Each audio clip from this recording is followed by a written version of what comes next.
Petit déjeuner organisé par Demos et CAPA à The Family, un lieu de travail collaboratif au cœur de Paris, où nous réunissions 70 personnes environ pour traiter des échéances et des opportunités en matière de formation professionnelle, car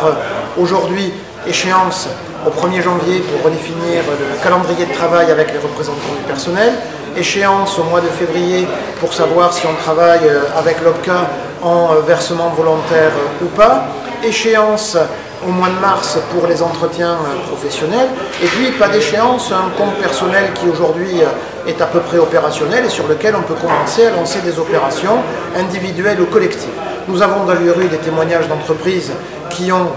alors essentiellement à ce jour sur les langues, mais l'offre est en train de s'élargir, qui ont déjà débuté de la communication avec les collaborateurs, des actions avec plus ou moins de fluidité d'ailleurs suivant les OPCA concernés, mais certains OPCA très aidants et très facilitants sur les projets. Donc déjà des logiques d'action un peu test avant de développer une politique plus importante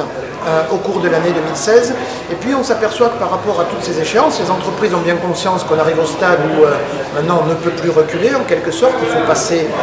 à l'acte. On voit des gens qui d'ailleurs étaient en attentisme, pas tellement par défaut d'appropriation de la réforme comme on le reproche parfois aux professionnels, mais pour voir les premières pratiques, pour essayer d'avoir des retours d'expérience et pour essayer de faire des meilleurs choix, des choix qui sont engageants.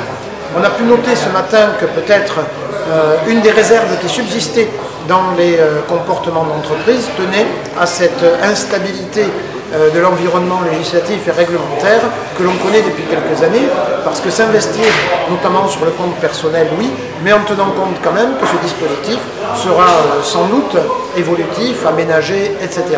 On s'est habitué à un rythme de réforme quinquennal, et donc c'est aussi